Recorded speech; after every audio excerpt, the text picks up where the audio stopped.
Types of waves. Hello friends, so today I'm going to introduce to you a very interesting topic, types of waves. In our last module, we've discussed about a wave. So how do you describe a wave? A wave can be described as a disturbance that travels through a medium from one location to another without transporting any matter. That's a point to ponder. Without transporting any matter. Do you know what a mechanical wave is? Here, I'm going to give you a brief introduction about a mechanical wave, and the detailed information I'll share with you in my next module. Okay, so a mechanical wave is nothing more than a disturbance which is traveling through a medium such as a solid, liquid or a gas, as you've seen in the case of water waves that are formed when I throw a stone into the lake or a pond. That's as simple as that, as a mechanical wave. Now this disturbance so created in the lake is caused due to the to and fro motion of the water particles. So now in this module, we are going to discuss about the various types of waves. Like in our previous module, we have taken a situation where a group of people were standing in a queue and all of them was holding each other through their shoulders. So what did we observe over there? What was actually happening over there? When one person sits down, he pulls his neighboring person to sit down as well. And when he stands up, he again pulls his neighboring person to stand up. So it keeps on moving that way.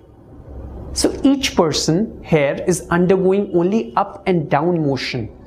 And this disturbance is propagated towards the last person of the group. Similarly, we can take an example of a rope. So if I have a rope with me, you can see here, the disturbance, it travels through the rope. And how this is traveling through the rope? Let's see. What do you see if you carefully observe this rope? Yes, if you carefully observe this rope, then you must have noticed that the red dots, the red dots which are present on the rope, they keep on undergoing to and fro motion about their mean position. While the disturbance, it keeps on traveling forward through the rope. So what do you conclude from the above two examples? So it is concluded that it is the disturbance that is carried forward, but the particles of the medium, they are undergoing to and fro motion only, and that is about the mean position. So here the waves, they move straight from one end to the other end, while the particle motion which makes that particular wave is in a direction which is perpendicular to the direction of propagation of the wave. Now this type of wave is called as, any guesses?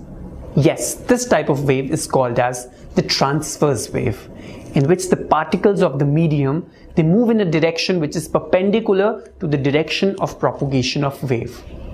And some of the examples of transverse waves are the water waves, which are formed when I drop a stone into a lake or a pond, the light waves and the radio waves. These are all examples of transverse waves. Now let's do a simple activity to demonstrate how a transverse wave looks like. Let's take a slinky and place it on the table, and we're fixing its one end and the other end is let free. Now I hold the free end of the slinky and just whip it. What do we observe? The slinky, it appears to move like a snake and it shows a wavy appearance. What kind of wave does this vibrating slinky represent here?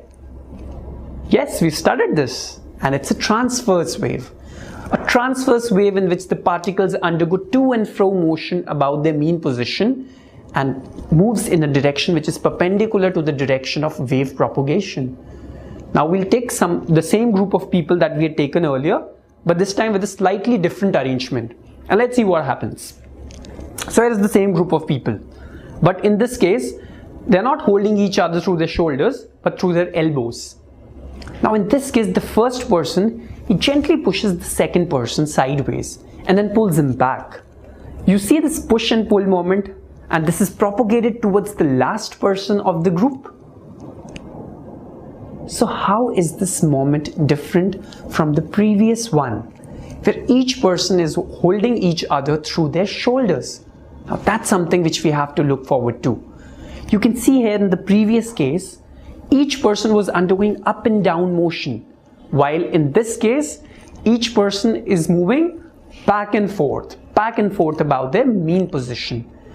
And the push and pull is transmitted to the person at the end. Now consider the case of a slinky whose one end is fixed to a point. What happens? Now I give a sharp push to it, and what do we observe? Yes, you observe that some sort of disturbance is carried forward from one end of the slinky to the other end. What is this disturbance? This disturbance is carried forward while all the rings of the slinky are moving back and forth about their mean position. But the disturbance, it gets carried forward. Now if I push the slinky forward and backward continuously, then what do you see? It's another interesting thing that we observe. You see here a series of compressions followed by rarefactions, compressions and rarefactions. Where the compressions are the regions where the rings are crowded together, and rarefactions are the regions where the rings are far apart. So compression and rarefaction both move forward. And in this case, wave motion is in one direction, and the motion of particles of the medium are in a direction which is parallel to the direction of propagation of the wave. Now what do we call this kind of wave?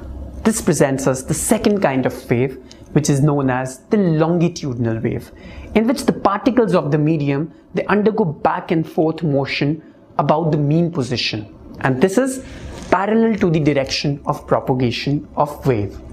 And some of the examples of longitudinal waves are the sound waves. So when I'm speaking, the sound wave which I emit from my mouth is an example of longitudinal wave.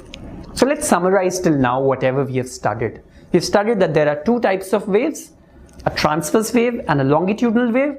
A transverse wave in which the particles of the medium move in one direction, which is perpendicular to the direction of wave propagation, and they oscillate about their mean position, to and fro motion. The examples were a ripple on a pond or a lake and a wave on a string. They can be easily visualized as transverse waves. Some of the other examples that we studied about were the light waves, the heat waves, and radio waves. All are examples of transverse waves.